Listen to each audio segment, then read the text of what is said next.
Welcome to the Money Mastermind Show. Let's talk money.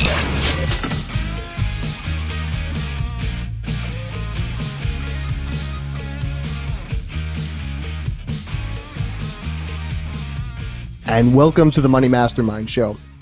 Retirement is far off for most of us. Well, I mean, maybe not as far off as I would like personally, but for most of us, it's pretty far off. The decisions that we make now have far-reaching implications later on when we're in retirement. This week, we're going to discuss how you can start fixing your retirement. Joining us is Andrew Meadows of Broken Eggs Film. Welcome to our show, Andrew. Hello, thanks for having me. Thanks for coming. And just briefly, if you could tell our viewers how Broken Eggs Film ties in with retirement so that they can understand your expertise. You bet. So Broken Eggs Film, it's called Broken Eggs Film, The Looming Retirement Crisis in America. And primarily it's really, we created it because we wanted to start the conversation around retirement in general.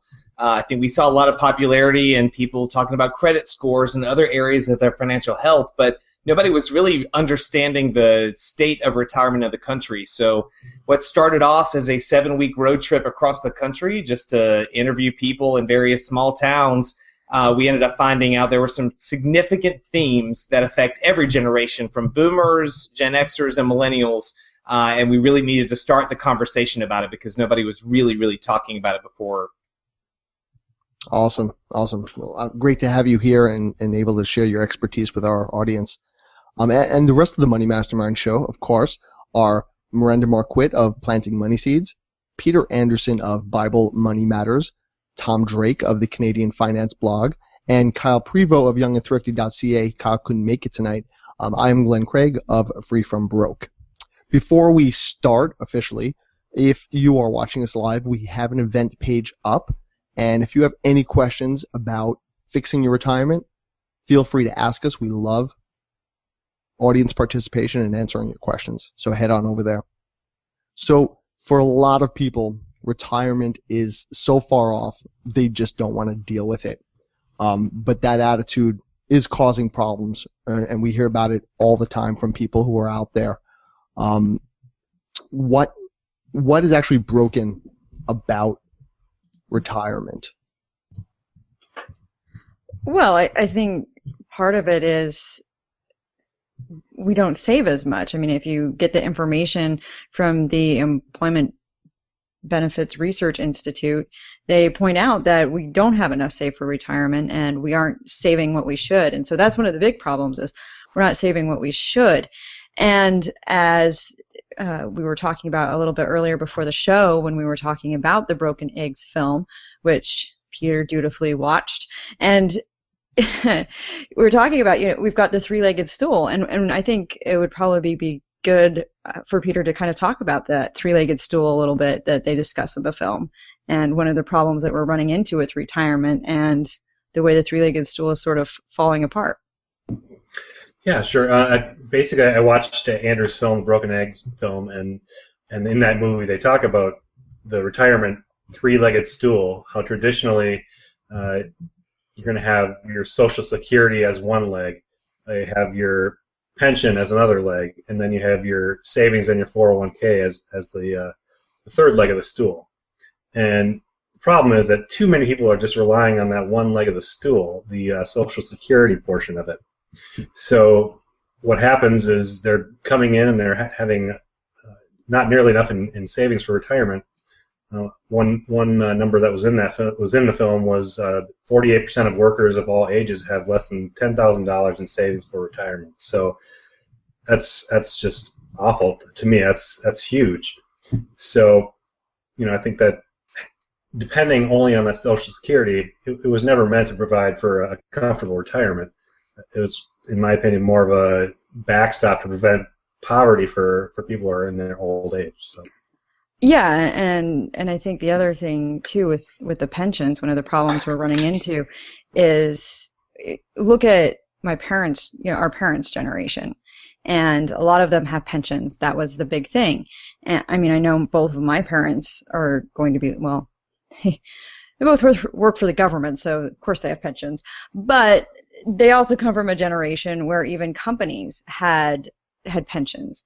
And so I think that makes a difference too. And a lot of retirement the burden has shifted away from companies. We no longer live in an era where you get your job, you have this steady job that you're going to work at for 30 years, and they're going to do a pension, and it's all going to be this long-standing thing. No, we live in a time where most of the burden for just about everything falls more on the worker than it used to. And I don't know that as a society we've quite made that mindset shift yet. Yeah, and I think two things are affecting that, right? Because it used to be you could get a job and you could expect to work there for 20, 30 years. Like that's where you're going to put your life into it, right? Be it at a factory or wherever you were, that was what you were going to do. So they took care of you. But nowadays, I mean, how many jobs are you going to have by the time you retire? You're really not going to be at one place very long. And by very long, I mean more than a decade at a time. And then on top of that, retirements are just expensive. They're expensive for companies. They're expensive for governments. Miranda, you had said how, of course your parents have a pension and they have government jobs, but the way the climate's been, it looks like those people are trying to cut back on those as well. Right, and it's especially sticky if you're working for a state government, because look at some of those states. Look at Michigan, for example. Look at that and try and understand too that even if you've got a pension, or even if you look at the companies that offer pensions, even it's not so much even the mind shift. Part of it too is you never know when that pension's going to disappear. States have been cutting back on their pension funds when they run into some sort of budget crisis. One of the first things that gets cut is those pension plans, and that's a problem too. So you can't really rely on that either.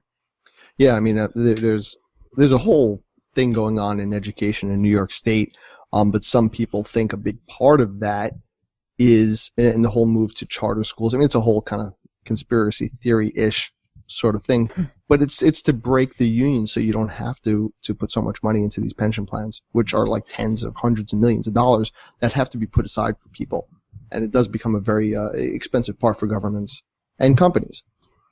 Yeah, I mean, you think about this, in the past, those government pensions were such a safe bet, and everybody would want to get that government job, so they had that pension. But according to Pew, in 2010, states were $1.38 trillion short of retirement obligations to public sector employees. So, I mean, that's huge. That's a lot of money that they're coming up short. A lot of these pension plans have too many retirees on them, and they don't have enough people paying into them anymore. On top of that, a lot of these pension plans lost a ton of money, when the markets crashed or when they made bad investments. So now they're coming up short. So again, it's not something you can completely rely on all the time. And I think if we had Kyle here, he might mention the fact that pensions are worth so much money to people too.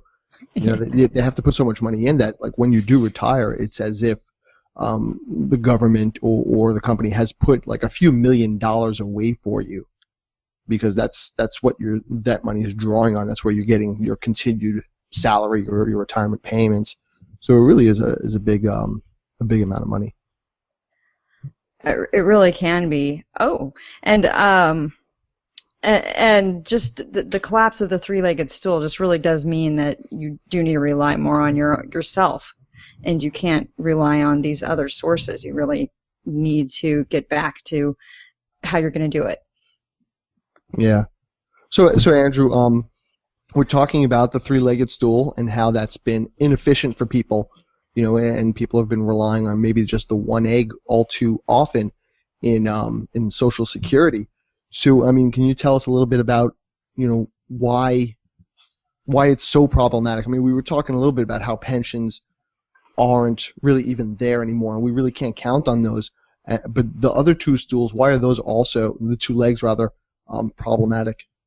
We talked about in the film very much using a good case scenario in the city of Stockton, that a city can easily be bankrupt by the pensions that they put into place all these years ago when, the public servants work for their communities. You really expect to get your retirement taken care of. Knowing that wasn't a sustainable thing, you look back on the other two legs of the stool, which is Social Security and your personal savings. You can hear people talk about how Social Security is bankrupt.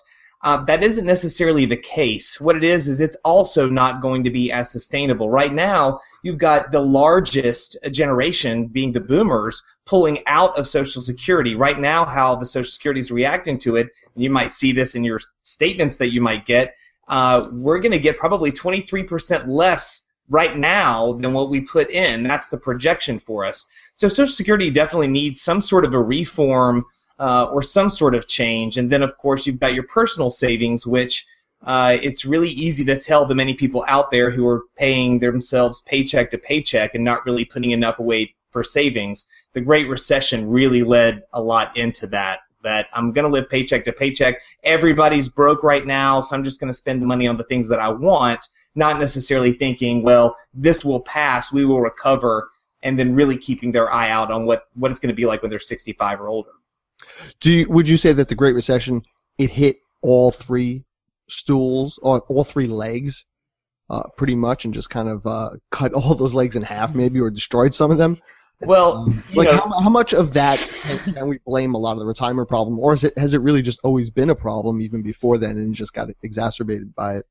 Yeah, I don't think it's always been a problem. I think the Great Recession really opened our eyes to a lot of things. With pensions sort of going the way that they were, you've got a lot of people who are saying, hey, how about this? We're going to pay you out of your pension. Would you rather have this lump sum, or do you want this, measly monthly payment? They're doing a lot of marketing to get themselves out of the pension game altogether. I think the Great Recession, what really happened was a lot of employees were actually suing their employers because of the mismanagement of those pension funds or the mismanagement of who they were hiring to manage it. See, the thing about pensions, you don't really have control over where your investments are going. You leave that up to this third party that this company or organization you work for manages, and you didn't have any choice in that. So you have a lot of people placing the blame on their employer, saying, hey, you didn't look into this, you didn't vet this pension provider enough, so I've lost all this money because you didn't do your part. And so a lot of it kind of balances. It hits all three stools just from those kind of decisions alone. Was some part of that also the whole Madoff problem? I mean, that's certainly it. These promises that are made to people, this expectation that you're going to take care of me, that you're looking out for me the same way I'm looking out for me. I think we really kind of got a lot of very cold splash of water that really, in the end, you're going to be accountable for your retirement. It isn't going to be pointing to pensions or pointing to the government. Now, more than ever, we are accountable for our own comfort in our retirement years. And that's scary because a lot of people don't trust themselves. And a lot of people just aren't doing enough with their money. Exactly. Right here and now, nevertheless, 10, 20, 30, 40 years down the line. And who knows? How can we wrap our minds around that? I have no idea what's going to happen maybe 2 months from now, much less what's going to happen 65 years from now or when I'm 65. It's just hard. We're not wired that way. We're not wired to think, and I think that's a lot of the reason why we as a sort of a society are very instant gratification. I'm going to do this now, and I'm going to immediately feel this effect. Retirement is the exact opposite of that. What I'm doing now is actually going to benefit me in the far future. That's what we don't really have an easy time reconciling. So, I mean, besides the fact that we can't think about it, like it's too far off, I mean, what are some other things that are holding people back from planning for retirement now? The one thing that we were able to find in going on the road trip was debt. Debt is basically the arch nemesis to your retirement hero. If you have the supervillain out there, which is your debt, I'm gonna take every bit of money that you have from you, so you can't possibly help yourself in the future. And that could come in many different forms: overspending, improper budgeting. But then there's the more severe things that are we already know are problems with our financial endeavors, which is college debt, student loans. That's a problem, and people will never feel like they can really put away for their future if they've got this insurmountable debt that you usually find in student debt, but then also medical issues. These are the unexpected things. You have no idea. I was just talking to a lady yesterday, and she said, I had to call 911. I had to get in the ambulance because something bad was probably going to happen. And that was the silly thing. I'm sitting here in so much pain, but I'm worried about how much I'm paying for this children's aspirin they've got me chewing on. It's kind of like, medical bills can be astronomical and really throw us off our game entirely. Have you come across in your trip and your research that there are people, a good amount of people that have money in retirement but ended up taking it out for one reason or another? I mean, you've certainly got people who want to take loans on their 401ks. I work in the 401k industry and have for the past 16 years. And one thing that I've certainly noticed is that right around the holidays, loans and 401ks just jump up. While we really, and I think the rules around 401ks certainly don't encourage you to take money out or borrow against your retirement. Sometimes people just use that as a way to be able to sort of make ends meet or do these certain things. It also doesn't help that the government allows you, if you're purchasing your primary residence, they allow you to take an even longer loan from your retirement plan in order to buy that primary residence. But I think as we saw in 08, 09, and 2010, your home isn't necessarily the nest egg that you always thought it would be either. So you kind of have to start from a new point of reference if you're going to start borrowing or taking money out from your retirement. Well, I think one of the problems people run into, and we talked about this a little bit a few weeks ago when we talked about opportunity cost, was a lot of people have this idea that, oh, well, if I take the loan from my 401k, I'm just borrowing from myself and I'll just pay myself interest and pay it back. And it's true to a certain extent. I mean, I guess it's better than paying interest to someone else, I suppose, but at the same time, you're missing, as long as that money is not in your account, it's not earning that compound interest, it's not growing for you, and you're missing out on that, and you can never get that time back. You can't ever get, even if you put your capital back in there with a little bit of interest that you paid, you will never get that compounding back, you will never get that time back. And what if you lose your job? And that's one thing that people don't know is that you're paying you're paying your loan back through your payroll deductions, like you're contributing to your plan. If you lose your job, what happens is that loan defaults. You have to pay it all in one lump sum, or they'll take it out of the rest of what's remaining. I mean, we really can't see the future. So the more and more you take out of your retirement, the more and more you're really putting your entire future at risk. And there's also a tax issue with that as well, isn't there? Well, not with the loan, but not with loans, yeah. Well, in that when you're paying it back, aren't you paying it back with after-tax money? Is there something along those lines? Like what you contribute to is above the line, but when you pay it back, that's afterwards, right? That is correct. And basically the idea that this interest that you're paying on it is basically that lost opportunity that, Miranda, you were talking about. The interest that you're paying back to yourself is really what they're calculating might be the lost opportunity you had while you were out of the market. But it's like you said, if the market makes gains, it's not anywhere close to that. You could certainly make a much better increase. Yeah, so I got to wonder, too, as far as, I wonder if so many people are just thinking, hey, I have this safety net I can fall back on, the Social Security, without even really thinking about how little money that actually is every month, What is it, around $1,200 or some dollars per month for the average retiree? That's the average, exactly. I mean, I live in California. I wish my rent was less than that, and that's on a monthly basis. I mean, what am I going to buy food with? It's like you have no idea. And Social Security is based on the work that you've put in, what you've paid into it, right? So if you're out of the workforce for any significant amount of time, that's going to affect your payment. Right, so now, like big life things, if you go from a two-family salary and one person stays home, maybe for the kids or for whatever reason, you're not contributing as much to Social Security. So now you cannot expect the same amount out of it. That's exactly right. Yeah, it's all proportionate to how much you're actually putting into the system.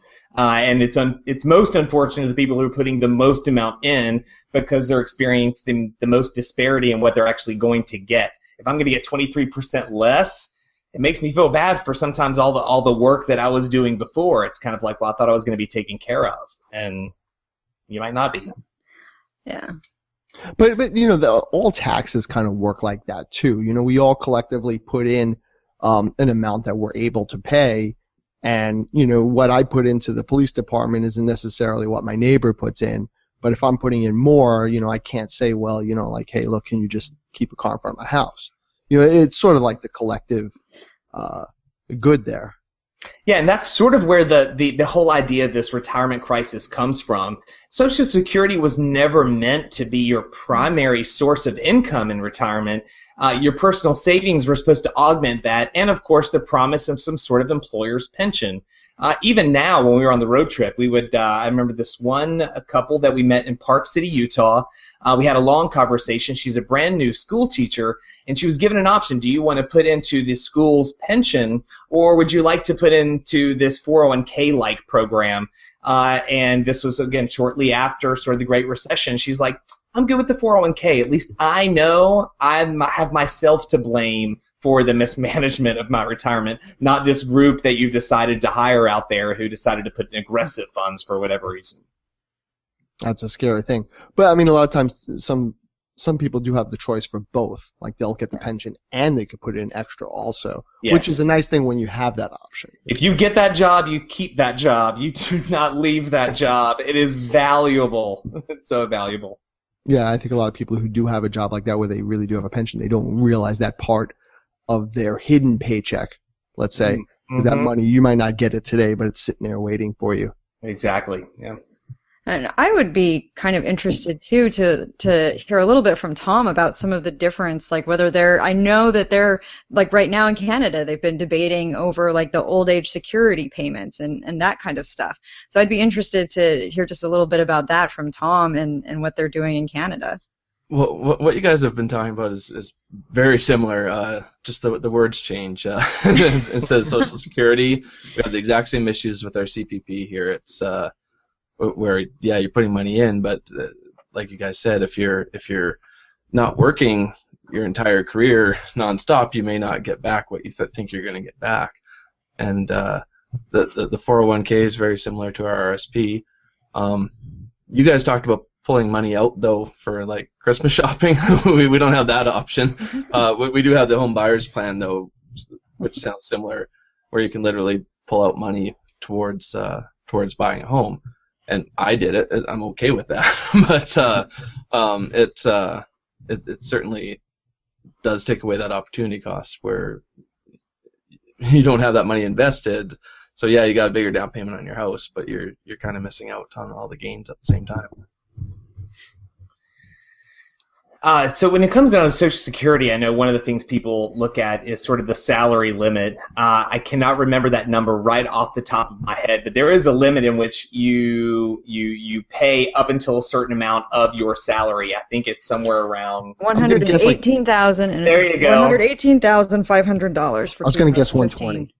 No, we're not quite up there yet, but $118,500 for 2015.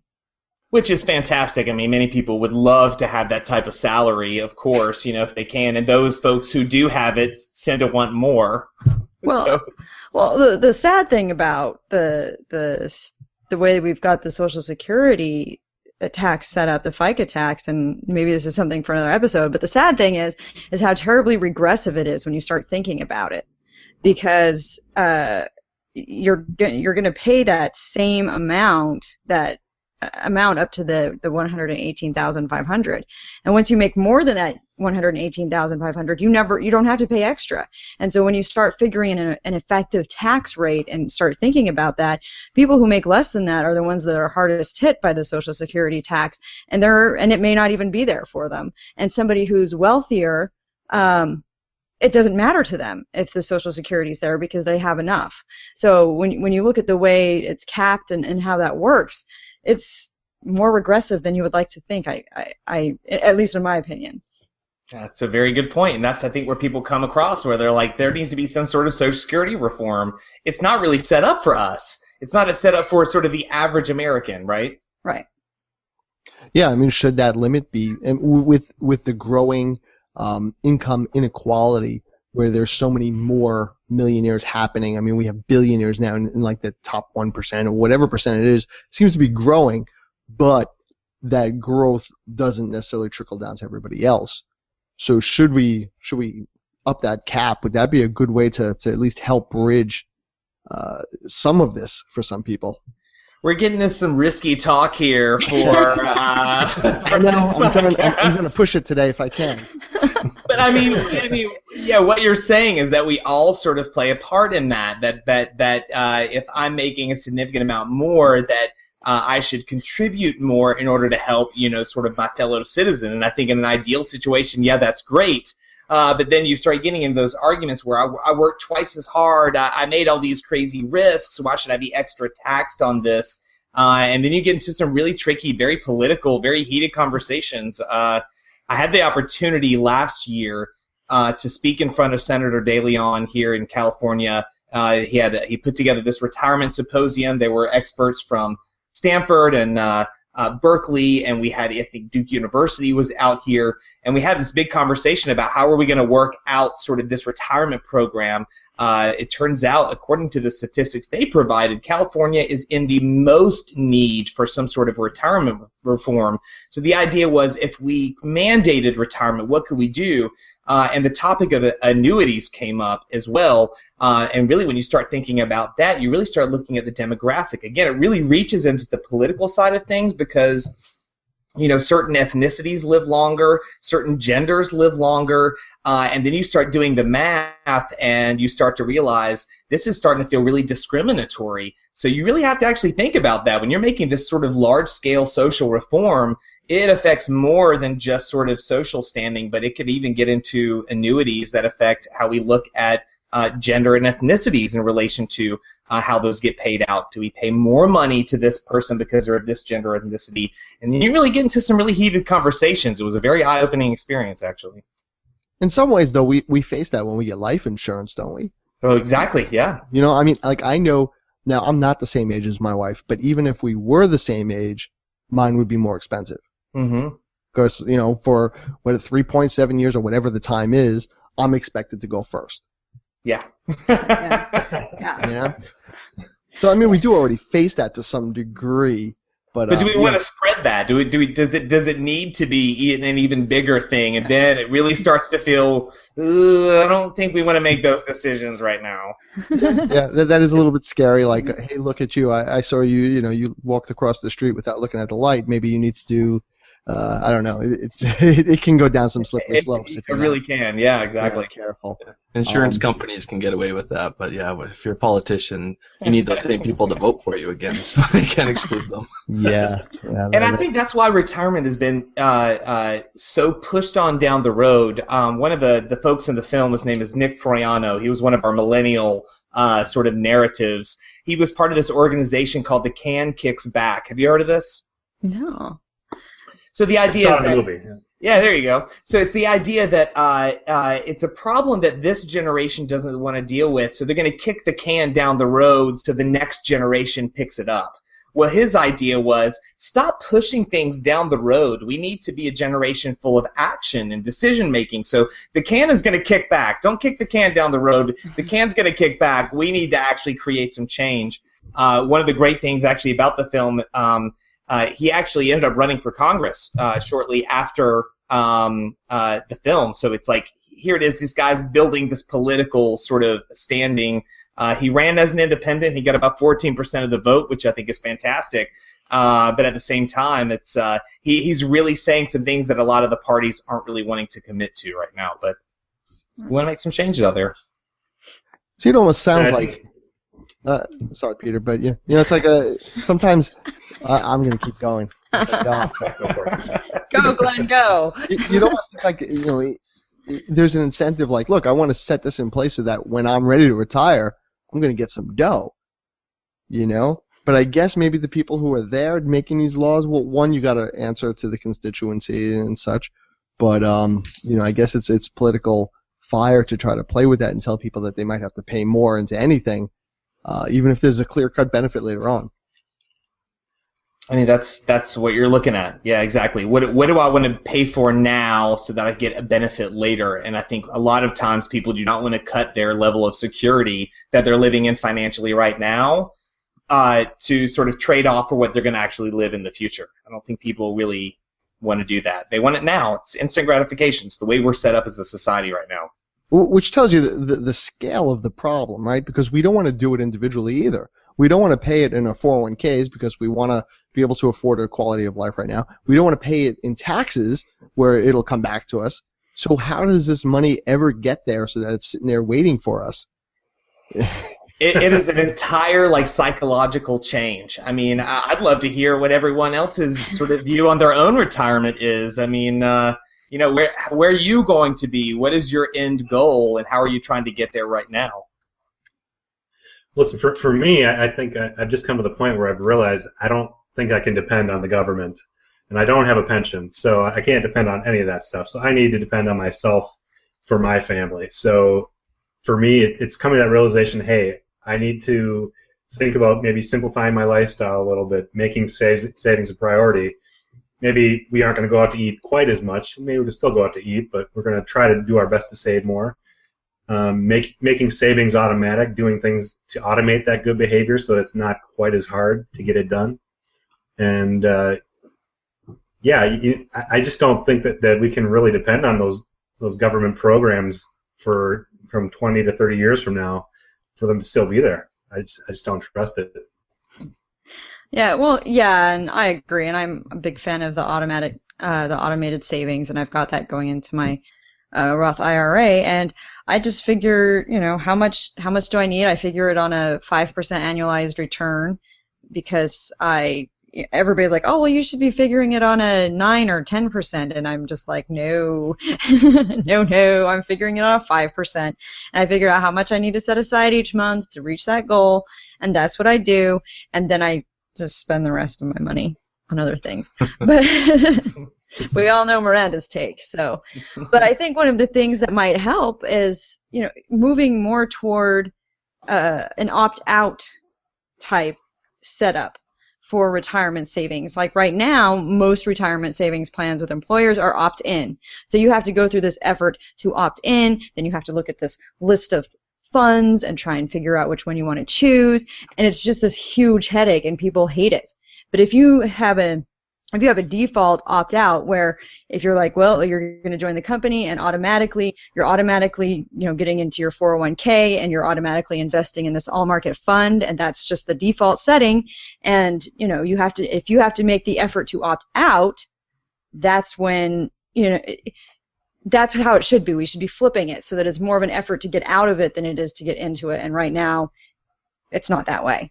Peter made that same point. You know, it's just how do we automate these savings, and that's really, really key. So there are probably about 11 or so right now states that are entertaining the idea of some sort of a retirement mandate. So small businesses are the most at risk for saving for the future because they don't have the money or resources to be able to have a 401k type of plan in place for their small business. So the government says, hey, we're going to come in. It's very similar to the MIRA. Or the MyRA, right? You know, it's that we're going to have you invest in something either state-driven or you can even do a privatized type program. But what we're going to do is we're going to create this auto-enrollment type of IRA for you to start saving in every year. And the truth is, in auto-enrollment 401k plans, participation is 67% or so higher. Because you're just like you're saying, it's like, well, if I'm opting into doing it, I know it's good for me. It's like eating my broccoli. I don't want to eat broccoli, but if you somehow sneak it into a dish like pizza, then I'm gonna have my broccoli. You know, it's like if you're giving me pizza and it just happens to have broccoli on it, I'm gonna eat the pizza anyway. It's that whole idea. It's like if we could just sort of force them into this decision that's good for them. You're right. Nobody's gonna opt out of that because they know it's good for them and it's what they should be doing. And on top of that, a lot of 401k plans, they give you some sort of match as well, just to kind of sweeten the pot. So if the good thing about matches, which I actually really enjoy, there's this type of retirement plan called the safe harbor. Do you guys know what safe harbor plans are? Have you ever heard of this term? I've heard of it, but I can't say I know the details on it. So every year, the government says, we're going to look at your retirement account, and we're going to make sure that your retirement account isn't set up so the highest paid people or the owners are the most benefiting out of it. It's called discrimination testing. And every year, every single 401k plan has to go through it so they can make sure that it's not just the quote-unquote 1%ers, right, the highest level people making the most benefit off of it. So you can have this thing called a safe harbor plan. Safe harbor plan basically says that you're agreeing to put in money on behalf of the employees, and if you contribute money to employees, we're going to allow you to pass testing at the end of the year. Now, the great thing is that the owners can now maximize however they want to put in and not have to worry about failing testing. Meanwhile, the employees are incentivized to put money in because they're automatically going to get some sort of a match or profit-sharing-like contribution at the end of the year. So, it's like it's kind of a sort of a get-out-of-jail-free card, and it's even better for the small businesses when you have sort of maybe 7 employees, 2 of which are owners. They're going to probably be more likely to put in a safe harbor plan so they can at least assure themselves a maximum contribution for their retirement. Interesting. It's like the more we talk about this, the more I wonder, like, is it something that, I know people are saying, you got to be responsible for yourself. If you don't take care of it, that's your decision. But when people don't take care of it, it's not just something that affects somebody else, because it comes back to us anyway. When people can't afford to pay for their health and such, they're still going to end up at hospitals, and that's still going to come back and affect us. All these social ills that are going to happen, these still come back on us in a different way. When people can't take care of themselves. So should we have more like types of mandates? Should we have a 401k that we could just kind of take everywhere and choose what we want into it? What kind of how do we change the system and make it different or better for us all? It's got to be easy. It's got to be easy, and it's got to be foolproof. The idea of sort of this portable retirement, it sounds really great. But a lot of times people just don't want to make decisions for their own welfare. And that's the scariest part about the whole three-legged stool, is that the largest leg that's left is your own personal savings. And when people aren't even doing that, that's the scary part. One of the people that we interviewed during the road trip, we were in New Orleans. So the folks who were at FinCon, do you guys remember the place where we had the specialty cocktail and that one really, really old bar? I can't remember what, Pimp's Cup, right? So that place where they were serving those drinks, that's one of the oldest bars in all of New Orleans. We went in there and we interviewed this one waiter, and he said, listen, I'm a career waiter. He's like, there's no way the government thinks that I'm saving enough for my retirement, so of course I'm going to depend on them. And the government's not going to let me go homeless, right? And yeah, I kind of have you looked around New Orleans? It depends on what you call a home. Yeah, exactly. Crazy cat lady is a term for a reason, So you got to really kind of keep an eye out for yourself that, hey, the government isn't just going to be this big safety net. And yes, you could very well end up on the street, and we really do need to be aware of it. It's a looming retirement crisis because we do have the ability to change some things. And honestly, the conversations like we're having right now is the best that we can do. We have to have the conversation. Everybody needs to sort of even out that knowledge. It can't just be within the industry, people. It's got to be spread all the way out. When we had the big credit crisis of the late 80s, early 90s, it eventually evolved into, these guys singing about credit scores on TV, and it's like, oh, I like that band, they're really great. Well, eventually we need to get that place to retirement because we're not talking about it enough, and I really would hate to see us hitting rock bottom before we actually are able to kind of have, our own little clever songs about retirement. It's just not sexy enough. It really isn't. I want it to be so bad, but it's not. We need like a Kardashian reality show on saving for retirement, then maybe more people will be involved.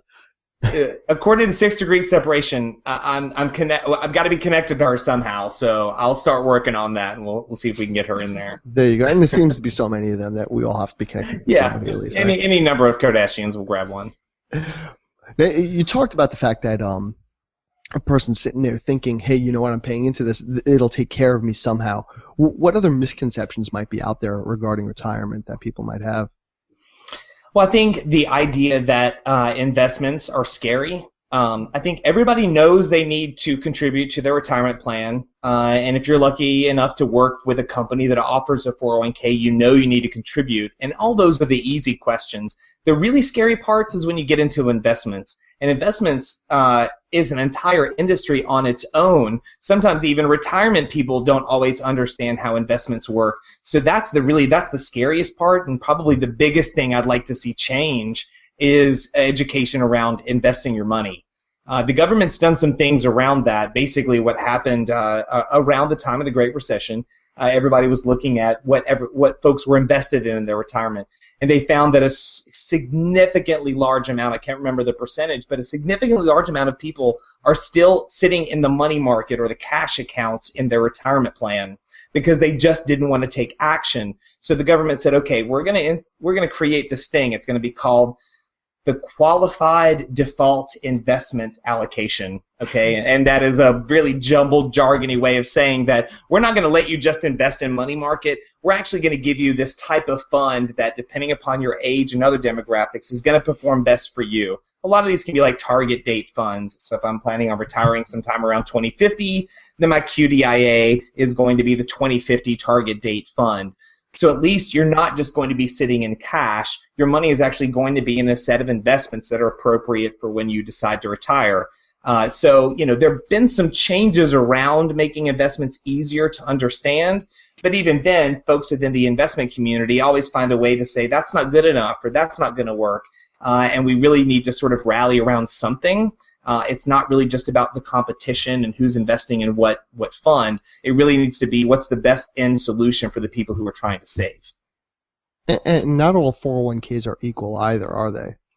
Not at all. I mean, you've got some 401k plans that were sold by an advisor who said, you know what, I'm going to get the most amount of payment off of you investing in these funds, so your retirement plan is just going to be in these funds.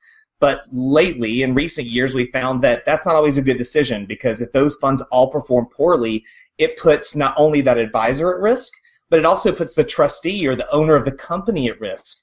Hey, I hired you to look out for me, but these funds aren't really investing very well, and my employees are really angry. Oh, well, it's the market, blah, blah, blah. Well, you can actually put yourself in a lot of risk, because as the trustee of that 401k plan, you're partially responsible for making sure that you're providing great investments that are going to assure some sort of growth and that your people are going to be able to retire safely, comfortably. I'd imagine that's a pretty great area too, though. I mean, you could provide probably a couple of good funds and then a couple of riskier ones where maybe the fees are kind of loaded up on there, and still really have a generally good 401k plan, but most people would know. And I think that's the type of thing where a lot of people maybe get disheartened and confused. I mean, I remember my 401k's plans at work. Now, I did some research on them beforehand. I knew a little bit about personal finance at the time, so I knew what to look for. But, you get to a certain point where maybe there's 7 or 8 funds, and that's a decent little choice, but even that can get confusing. How much do I put into this one? How much do I put into that one? How do I know that I should do this? Oh, I hear that I hear everything's in China. Let me put, 80% in international, and I'll just put the rest in, whatever that's safe. How do you get around that type of confusion? The magic of the all-market index fund. That's my answer to every confusing problem with investing. Just start there. Not always a reliable answer, though, because not every company will have that type of fund. That's true. Well, and that's really where I feel like, here's the thing, when we're looking at sort of large-scale reform on any kind of level, I really do feel like it starts with an individual and it starts with your community. You have to make sure that the people in your community are being elected in the right roles and they're able to carry those concerns up to the state. You kind of have to be in the game in order to make sure that it all sort of works together harmoniously. But the biggest piece of advice I always give to people is find a financial advisor in your community, someone who understands the people who live in your area, people who you might know that you go to church with or that your kids go to school with their kids. It's all about community in that regard. So find a financial advisor that's in your place of being. And I think that sometimes we can look at financial advisors as sort of being asset gatherers, but you've got to find the right financial advisor for you. You can't do it all on your own, because you're right, you might make a mistake. You don't understand it, so you're going to make a mistake, and then you end up losing out. Sometimes you actually have to look for the local people who are the experts and actually use them to help get you to the next level. And another thing to think about is that in a lot of companies, especially kind of larger ones, they allow, like a committee of employees to come and, help review and help decide on the plan. So if you're not getting the offerings you want, you can go and talk to the HR people and talk about and say, hey, you know, how come there isn't an on-market fund here? Why are all of these actively managed funds with huge expense ratios? Why don't I have the option for something with with a lower expense ratio? Why isn't that there? And you can start out by going and asking your HR department, saying, why are these options not available? You are a dream employee, Miranda. I would hire you in a heartbeat. It's like you're asking all the right questions. Yeah, you should totally ask that. You actually have some clout as an employee at your company to ask for more. And another thing that people oftentimes don't think about is your company might have what's called an opportunity to open a brokerage account within your 401k plan. So if you're unhappy with sort of the limited options you have, you might actually be able to open up a brokerage account there so you're open to the thousands of funds that your provider has, whether it's with Schwab or Fidelity or TD. You've got these companies out there who allow you to open a brokerage account so you can actually invest your 401k in this wide array of funds if you choose to get to that level. Most plans, though, are pretty even, like you were mentioning earlier, where they offer a good diverse amount. But if you don't see what you want to invest in, you can always look for other options. There's always going to be an option there for you. So now let's talk. I mean, we know that we're not doing enough to plan for retirement. So we're behind. We know that we're behind. What can we do to start fixing that and catching up? Well, like I said before, I certainly think Social Security reform is one way to do it. There's a lot of policymakers out there trying to do it. I can really appreciate what the states are trying to do by introducing mandates where it's easier to or it's harder to opt out than it is, of course, what you have to do right now, which is opt in. From doing the documentary, I will say there is one prevailing solution that everyone in just about every place actually recommended. And they said that you just have to do what you love. Do what you love. It doesn't feel like work. You'll probably be able to do it for quite a long time. And if you do that, you'll be able to work longer. That it's almost like there's this real heart in retirement that basically says, hey, I don't think I ever want to stop working. I want to always provide value to my community. And I would say the prevailing solution of everywhere that we went, it was all about do what you love, do what you're passionate for so that it doesn't feel like work and you continue to do it as long as you possibly can. Or at the very least, I mean, they talk about that second career that you have after you retire. You find that second career that you like to sort of extend your working life. And I know personally for me, well, I mean, I don't have a real job. So personally for me, it doesn't, retirement isn't a thing that I look forward to. And, they've done those studies. They had that study that came out, a couple years ago that showed people who weren't working in retirement. They just retired and then went home to sit at home and be sad and bored. They died sooner. I mean, they were just sad and bored and didn't have a reason to get up, so they died sooner, right? That's what they found. So let's take that into effect, all right? Let's take that into play here. And I think, Peter, you had mentioned before the show there were a couple of statistics, one of them being we can expect to live somewhere between 18 to 20 years later. You could help us with that statistic maybe. But Americans that make it to age 65 today can expect to live roughly 18 to 20 more years. I think we got that from the film as well. Okay. So, I mean, if that's the case, right, and things have changed, who knows what science will change 10, 20 years down the line. We might be living to 100. Should we change the retirement age? Should we bump it up? Should we make it 75? I mean, one of our biggest mistakes is that we're sort of, leaning on these social systems that were created many years before all the advancements we've been able to make since then. It would be ridiculous for us to never change it. If we end up living until 110 and yet retirement age is 65, doesn't that sound ridiculous? That's sort of the meat of our lives. We do this work and then we're expected to sort of be just floating out there. I mean, that doesn't make sense. So yeah, I certainly think raising the retirement age is a smart move because people are living longer. But then you really have that other sort of side of things of what about the people who can't afford the health care, who can't afford the treatments that they need. Something's got to change. And I'm glad that the conversation is actually happening because there's really no one answer for anyone. Everyone gets to retirement along a different path. And it's very special for each individual. And I'd love to see how that ends up growing because everybody's going to have to look for advice in different ways. Raising retirement age, though, I'm 100% for it. Well, how about this? So, I mean, everybody complains about how there's problems with jobs and whatnot, right? We've got too many people chasing too few jobs. What if we lower the retirement age and open up the jobs to people? Well, that's the tricky part. It's like the executive producer on the film, Chad Parks, that's his big thing is I always say, oh, do what you love. And he's like, screw do what you love. Who's going to hire you? You're 70 years old. No one's going to hire you. And I'm not entirely sure how long you're going to stay with the company. It's like, how are you going to make all these big investments on these people? And I say, ageism, that's not fair. But at the same time, there is a valid argument, just like there's a valid argument in what demographics of people live longer. It's really... Look, if you're a baseball player, you're not going to be playing at 65. Yeah. Well, you might be. Yeah, you might be. If you're on the Yankees or something. But you're also making a lot more money per year, right? If you have A-Rod's doctors and then maybe. But or whatever it is, it gets to a point where, look, you call it ageism, call it what you want, but you get to a point where, like, you just don't have the vigor that you had when you were 22. Of course. Yeah. It doesn't take a whole lot to put that together without being very discriminatory. Yeah.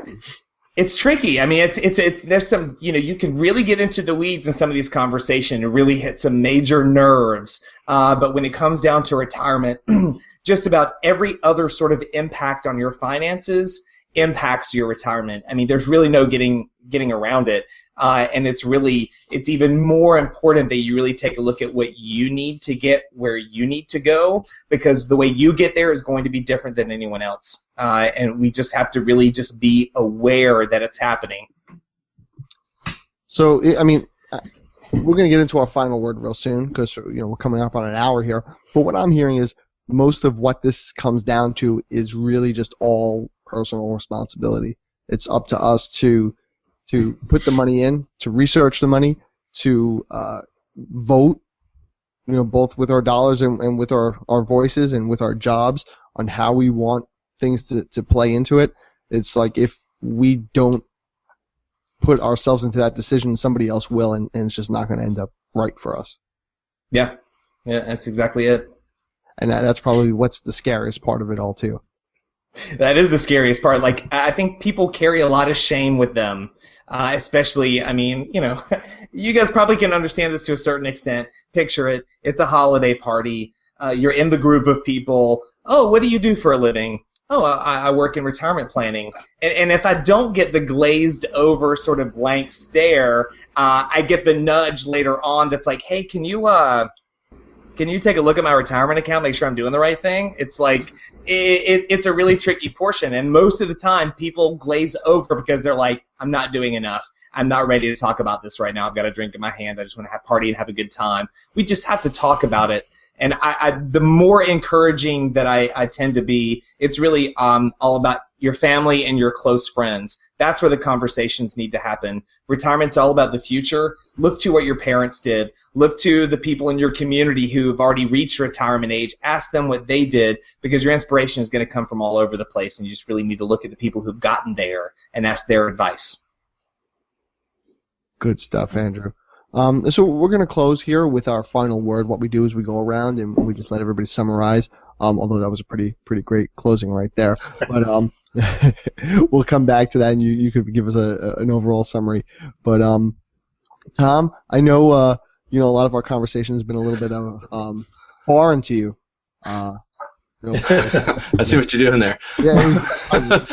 Yeah. So, what's your final word on retirement? You did say it's very similar to the systems that you have up north. Similar, certainly. There are some differences. Here in Canada, if you hit that sweet spot of both people and a couple working till 65, contributing to their CPP, CPP and OAS can give you $30,000 a year as a couple. If you've paid off your house, you can live off that. But really, is that all you want to do during retirement? Like, if you want to be traveling or still being able to buy new cars or anything like that, like you're going to need some retirement savings beyond that. And then we got the RSP and the TFSA. Both are great ways to save towards your retirement beyond just these government programs that we have as kind of a security. So take advantage of those programs. Yep. Peter, what's your final word? My final word is just kind of goes back to something I heard in the movie when I was watching it last night in preparation for this show. Somebody, I can't remember who it was, but they said the longer you delay finding solutions, the uglier the solutions are going to have to be. So just keep that in mind. You need to do something now. Control the things that you can control, and the main thing you can control is what you're doing to save for your future. So make those savings a priority. Automate the things that you can. Automate those good behaviors. Simplify your lifestyle, and spend money on things you care about, not things that don't matter. And if you can, again, just automate your 401k and get those contributions going in there as fast as you can. And Miranda, what's your final word on fixing retirement? Yeah, so I think a lot of it has to do with sitting down and figuring out what you're going to need. The EBRI, which I mentioned a little bit earlier in the show, did a study and showed that less than half of workers have sat down and figured out what they will need in retirement. So I think it starts there, is sitting down and actually looking at the numbers and saying, what is the reality here? What do I actually need? And then working backward from there and saying, okay, so what do I need to do now to get started? Because I always say you do need to start now, and the earlier you start, you better. And even if you only have a couple $100s a month, go ahead and get started. You're going to need to up that. You're going to have to put more in, because unless you start when you're 16, putting in $200 a month is not going to be enough to fund your retirement. So you do need to start now, but remember to take stock of where you're at, keep refiguring that need, figure out where you are, and then increase what you're setting aside. But it does start with figuring out what you need and knowing where you are. And Andrew, if you'll close out our final word, what's your final word on fixing retirement? We just have to talk about it. The conversation just has to continue. That's my biggest concern, is that people carry this weight on their own. They carry it by themselves. They carry it, with shame if they're not doing enough.